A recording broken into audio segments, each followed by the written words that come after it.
नमस्कार साथियों, Rajasthan state open board के सभी साथियों का स्वागत है। विद्यार्थियों, आप सभी को पता है कि आप सबका पहला पेपर कक्षा 12वीं का हिंदी का पेपर है। तो साथियों, आप सभी को ये बात भी पता होगी कि राजस्थान स्टेट ओपन बोर्ड में पास होने का सबसे आसान तरीका है कि आप पिछले पेपरों को पढ़िए, उन्हें रट्टा मान लीजिए, क्योंकि बार बार वही क्वेश्चन आते हैं जो पिछले पेपरों में आए हुए हैं। तो साथियों, आप यहाँ पर जो देख पा रहे होंगे, मैं आपको एक बार दिखा देता हूँ। इस पूरे पेपर को आपको मैं इस वीडियो में अच्छी तरीके से बताऊंगा। आप सभी साथी अगर आसानी से पास होना चाहते हैं तो इस पूरे पेपर को देखिएगा, और आपको जिस भी विषय का आपको पेपर चाहिए हिंदी के अलावा, तो आप मुझे नीचे कमेंट बॉक्स में कमेंट कीजिए। आपको प्रैक्टिकल फाइल चाहिए तो आप मुझे कमेंट बॉक्स में कमेंट कीजिए, और चैनल पर पहली बार आए हैं तो चैनल को सब्सक्राइब कर लीजिए और वीडियो को शेयर ज़रूर कीजिएगा, ताकि अपने हर एक विद्यार्थी को जानकारी मिल जाए। तो चलिए हम देखते हैं साथियों। तो ये आपका हम बात कर रहे हैं राजस्थान स्टेट ओपन बोर्ड के हिंदी के पेपर के बारे में, जिसका पेपर कोड है 301। तो चलिए साथियों, आप इसका स्क्रीनशॉट लेके रख सकते हैं, या फिर आप अपनी जो सीरीज होती है या गाइड होती है उसमें आप इसको क्लिक कर लीजिए उन सवालों को। तो देखिए, सबसे पहले तो आपके सामने जो पहला सवाल है वो आपके सामने यहाँ पर आ गया है बच्चों। आप देखिए, जो आपका पहला सवाल है काव्यांश से। क्या विद्यार्थियों, काव्यांश से आपको क्या करना है, यहाँ पर दिखाई दे रहा है निम्नलिखित काव्यांश की सप्रसंग व्याख्या कीजिए। यानी विद्यार्थियों, इसका मतलब होता है कि जो आपको यहाँ पर लिखा हुआ दिखाई दे रहा है ये काव्यांश, जी कुल साधु वैष्णो होई, यानी इसको आपको अपनी भाषा में, जो यहाँ पर जो काव्य की भाषा लिखी हुई है, इस भाषा को अपनी भाषा में लिखना है। यानी हिंदी भाषा में आपको इसको क्या करना है, कन्वर्ट करना है, और विद्यार्थियों आपको इसके 4 नंबर मिल जाएंगे। तो ये ज़्यादा बड़ी कोई बात नहीं है, आप इसका स्क्रीनशॉट ले लीजिए।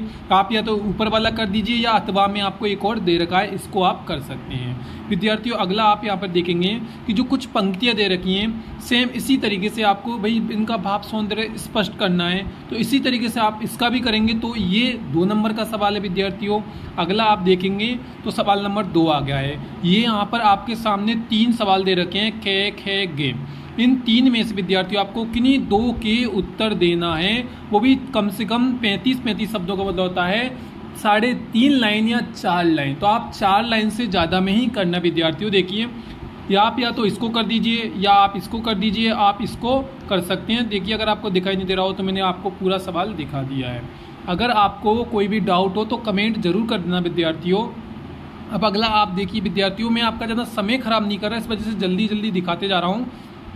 अगला आप देखेंगे विद्यार्थियों, तो तीसरा सवाल भी सेम है। पठित जो आपने पाठ पढ़े हैं उसके आधार पर कवि गजानंद माधव, मुक्तिबोध और राजेंद्र उपाध्याय को कविताओं को केंद्रीय भाव 30 से 40 शब्दों में लिखना है। ये भी आपका किताब का है। सगुण काव्य धारा की उपधाराओं के नाम बताते हुए सगुण काव्य धारा के कोई 2 विशेषताएं बताइए। ये भी 2 नंबर का सवाल है। अगला अलंकार और छंद आपको बताना है विद्यार्थियों। तो ये आपको बताया होगा, ये आपको आता होगा। आप इसको अच्छे से देख लीजिए, क्योंकि ये सवाल बार बार रिपीट होता है, तो आप इसको रट्टा मार के जरूर जाइएगा। अगला आप देखेंगे तो विद्यार्थियों, ये आ गया गद्यांश। भाई इसको तो भी समझाने की कोई ज़रूरत होनी ही नहीं चाहिए। क्या होता है विद्यार्थियों, आपको या तो इसके आधार पे या फिर इसके आधार पर आपको क्या करना है, सप्रसंग व्याख्या। यानी यहाँ पे जो दिखा रहा है ना, ये अधिकार सिर्फ सबल के हिस्से में आता है, यानी इसको शॉर्ट कर देना है। जो इतनी बड़ी बड़ी लाइनों में 5-6 लाइन है ना, इसको आप 3-4 लाइनों में शॉर्ट कर दीजिए, या फिर आप इसको कीजिए या इसको कीजिए। यानी आपको छोटे से छोटे शब्दों में करना है, और 4 नंबर आपको मिल जाएंगे। बहुत बहुत आसान विद्यार्थियों। अगला देखिए विद्यार्थियों, ये भी सेम ऐसी कैसे दे रखा है, तो मेरे हिसाब से आप उसको करना जो नीचे दे रखा है, इसको आपको ना करें तो अच्छा होगा विद्यार्थियों।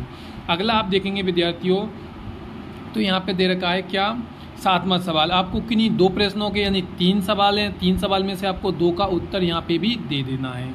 ठीक है विद्यार्थियों। अगला आपका जो 8वां है, पीढ़ियों और गट्टियों पाठ किस विसंगति पर व्यंग किया गया है, स्पष्ट कीजिए। तो ये भी आपका किताब का है, इसलिए आप इसको जरूर देख के जाइएगा।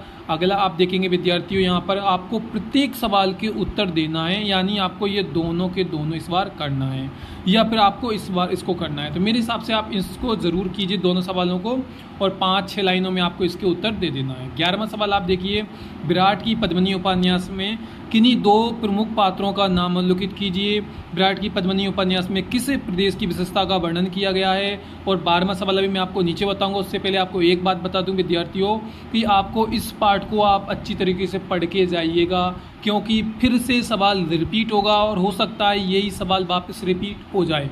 आप पेपर होने के बाद कमेंट करना कि जो मैंने आपको बताया है वो रिपीट हुआ या नहीं हुआ। अगला साथियों देखेंगे आपका 12वां सवाल, मैं आपको यहाँ दिखा देता हूँ। ये रहा 12वां सवाल, आपको ये पहले पढ़ लेना है, फिर नीचे इसी में से जो ये सवाल दे रखे हैं यहाँ पर इनके आपको उत्तर बता देने हैं। तो देखिए विद्यार्थियों ये भी बहुत आसान है, इसको ज़्यादा पढ़ने की कोई ज़रूरत नहीं है। देखिए पढ़िए और आप इनके उत्तर दीजिए, आपके उत्तर आ जाएंगे आसानी से। अगला विद्यार्थियों ये भी वही गद्यांश, ये भी हमने बहुत बार किया है, आप जानते हो भाई। इसको पढ़िए, जो नीचे यहाँ पर उत्तर जो सवाल दे रखे हैं उसके उत्तर आपको इसी में मिल जाएंगे, इसलिए आपको घबराने की कोई ज़रूरत नहीं है। बहुत ही आसान है, सीधे सीधे सवाल होते हैं विद्यार्थियों, तो आप इसको भी आसानी से कर सकते हैं। अगर आपको नहीं आए तो आप मुझे कमेंट ज़रूर कीजिएगा। ये रहे वो, उससे आप उसको पढ़िए, फिर इनके आप यहाँ से स्क्रीनशॉट लेकर के उनमें आप आसानी से इसको ढूंढ सकते हैं। अगला विद्यार्थियों देखिए ये आ गया व्याकरण, कुछ दे रखा है। देखिए निम्नलिखित प्रश्नों के उत्तर निर्देशानुसार लिखिए, तो आपको यहाँ पर इनको पढ़ना है, इनके उत्तर आपको लिख देना है। ये आ गया एप्लीकेशन। विद्यार्थियों आपको मैंने प्रतिवेदन लिखना सिखाया है, मैंने वीडियो बनाई है, आप चाहें तो उनको देख सकते हो, लिख सकते हो। तो या तो आप इसका एक प्रतिवेदन लिख दीजिए।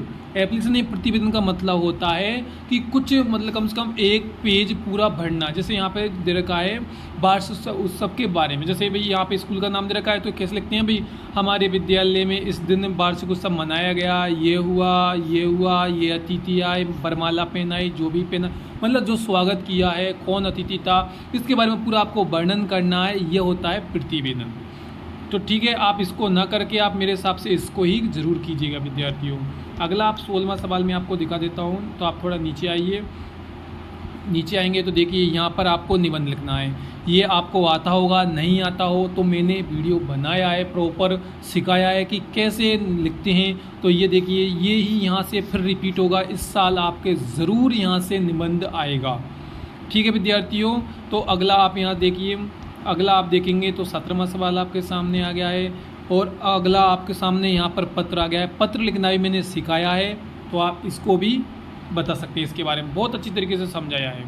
अगला विद्यार्थियों 19वां देखिए, तो यहाँ पर पुरस्कार मिलने पर एक बधाई पत्र लिखना है, तो यहाँ पर पत्र आपको यहाँ पर लिखना है। और शिविर जीवन में अनुभवों के अपने शब्दों में लिखिए, यानी जो आपका एक शिविर होता है तो उसके बारे में आपको लिखना है, या फिर आप अपने हिसाब से जो भी है आप अपने हिसाब से लिख के बता सकते हैं। और 21वां सवाल आप देखिए, परियोजना को परिभाषित करती हुई पौधरोपण कार्यक्रम की एक परियोजना बनाइए। बस ये आप अपने अनुसार बता दीजिए कि किस तरीके से पौधे रोपण करना चाहिए, क्या चाहिए क्या नहीं करना चाहिए, ये आप आपके अनुभव के आधार पर बनाइए, आपको नंबर ज़रूर मिलेगा, आपको घबराने की कोई ज़रूरत नहीं है विद्यार्थियों। और अगला आप नीचे देखेंगे तो यहाँ पर कुछ और सवाल दे रखे हैं जो व्याकरण से संबंधित हैं, कंप्यूटर से संबंधित हैं। तो आपका जो कंप्यूटर चलती है उसमें से कुछ हैं, तो आप इनको देख लीजिएगा और ज़रूर पढ़ के जाइएगा। अगर आपको कोई दिक्कत आए आप मुझे कमेंट कीजिए, और आपको जिस विषय का पेपर चाहिए आप ज़रूर बताइए और वीडियो को शेयर कीजिए। धन्यवाद।